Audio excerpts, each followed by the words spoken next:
Hi guys, welcome to my channel. তো basically আমাদের আজকে পরীক্ষা ছিল, কিন্তু পরীক্ষাটা দিয়ে আজকে আমি বুক ফেয়ারে যাচ্ছি। হ্যাঁ, সকালবেলা কোনো প্ল্যান ছিল না, হঠাৎ করে প্ল্যান হলো, তো এই চলে যাচ্ছি। আমার নেক্সট উইকে পরীক্ষা আছে, কিন্তু পরীক্ষা যবে শেষ হবে আমার, ততদিনে আমাদের বুক ফেয়ার শেষ হয়ে যাবে। তো সেই জন্য কীরকম আমরা পরীক্ষা একটা বাকি আছে এখনও, তাও সামনে পরীক্ষা যেতে কী আছে, জীবন মে মস্তি কম নেই হোনা চাইয়ে। তো এরকম নির্লজ্জের মতো এখন বুক ফেয়ারে চলে যাচ্ছে। এই যে শিয়ালদা চলে এসছে, মুখটা দেখার চেষ্টা করছি কেমন লাগছে, পরীক্ষা দিয়ে বিধ্বস্ত লাগছে। আর এইসব করতে করতেই আমরা মেট্রোতে ঢুকে পড়লাম। আর এই যে শিয়ালদা মেট্রো করে আমরা কোথায় নামবো, করুণাময়ী আমাকে বলেছিল, কারণ আমি নিজেও ঠিক জানি না, আমাকে পথ দেখিয়ে দেখিয়ে নিয়ে যাচ্ছে, কারণ আমার বাড়ি শিয়ালদার এইদিকে না, আমি শিয়ালদার দিকে খুবটা চিনিও না, সেই জন্য আমার সাথে যে স্যার যাচ্ছে উনি আমাকে রাস্তা দেখিয়ে দেখিয়ে নিয়ে যাচ্ছে। আর এই যে বাইরের প্রকৃতির সৌন্দর্য দেখতে দেখতে আমি যাচ্ছি ওনার সাথে। জানি না, আমার কোনো এক্সপেকটেশনও ছিল না, তো আমার কিছু ডিসাইডও করে নিই। তো দেখা হচ্ছে তোমাদের সাথে বুক ফেয়ারে।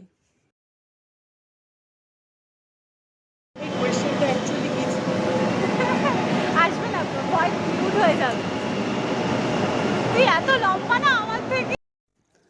আর এই যে আমরা করুণাময়ীতে নেমে পড়েছি, আর এই যে যাচ্ছি, বড্ড সিঁড়ি এখানে। যাই হোক, যেতে তো হবে।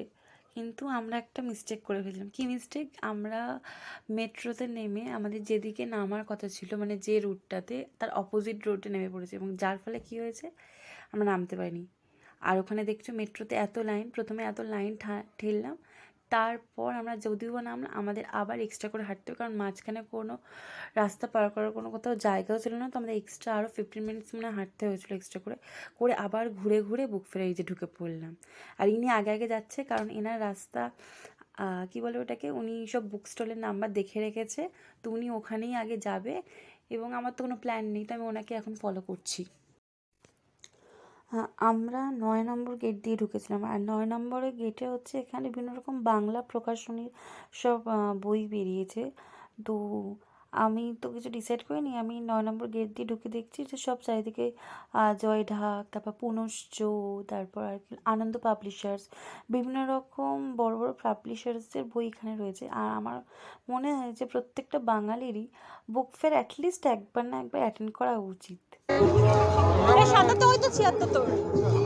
C I help you. Help তখনই তুই করছিস যখন তুই আমার সোয়েটারটাকে ধরে থাকছিস। আমি পারবো না তো স্যার, নিজের জিনিসপত্র নিজে সামলাও। 8 বছর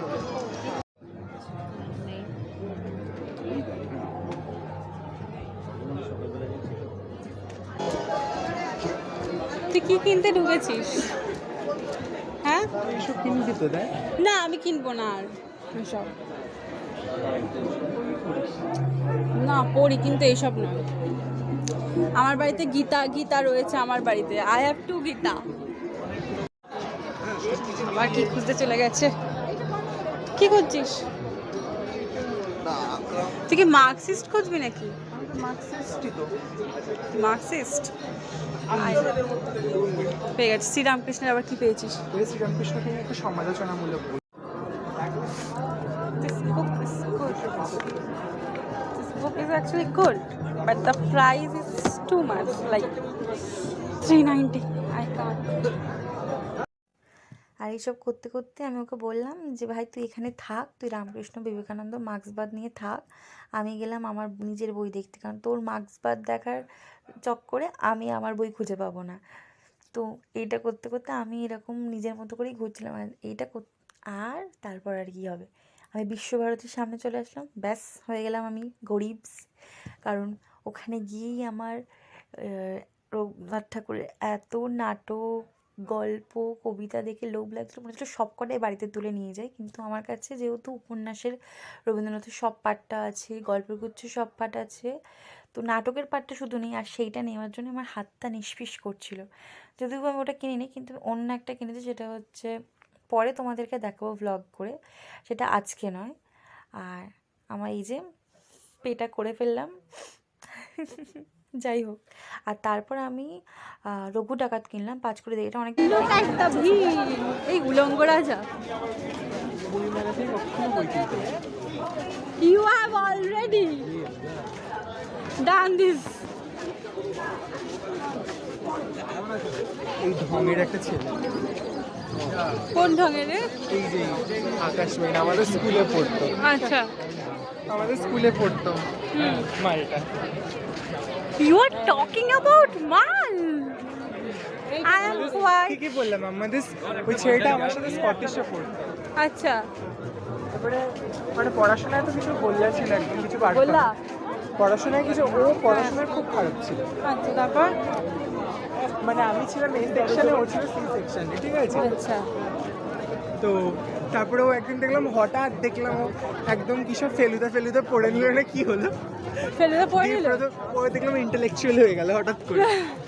হঠাৎ করে ফেসবুকে গান ঝাড়তো।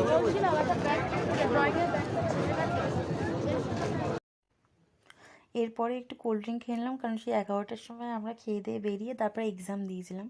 আর এই যে আমাদের মাননীয় মুখ্যমন্ত্রীর লেখা বই, লহ প্রণাম ছড়ায় ছড়ায়, বইটা দেখে আবার রেখে দিয়েছি টুক করে। তারপর আবার ঘুরছিলাম, গোল গোল করে ঘুরে যাচ্ছিলাম। ঘুরে যাওয়ার পর তারপর আমরা গেলাম কোথায় যেন, পুনশ্চতে গেছিলাম। আর পুনশ্চতে গিয়ে ওখানে অনেক রকমের বই দেখলাম। দেখি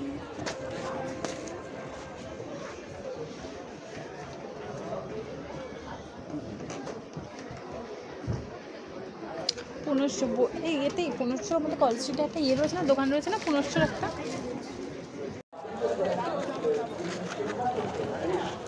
দাঁড়া, অভিযান লালমাটি, এই তো সোজা সোজা চল, খাবারের দোকানগুলো খোঁজ। খাবারের দোকান তো খুঁজতে বেরিয়েছিলাম, একটু খেয়েও নিয়েছি, কিন্তু তারপরে এসছি এখানটা। আর এখানটায় এসে আমি লিটারেলি নিজেকে গরিব করে বাড়ি এসেছি।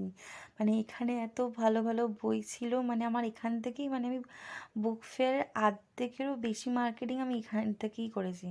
এটা অবশ্য আমার বই নয়, এটা হচ্ছে আয়ুষের বই ছিল, কারণ ও অনেকগুলো নিয়েছিল, কিন্তু আমি দেখছিলাম যে তুই কতগুলো বই নিয়েছিস। আর এই যে আমাদের ট্রিপ শেষ বইমেলার এই বছরের মতো, আর আমি এই যে তাড়াতাড়ি বাড়ি চলে যাচ্ছি। তো আজকের মতো টাটা, আবার পরের ব্লগে দেখা হবে।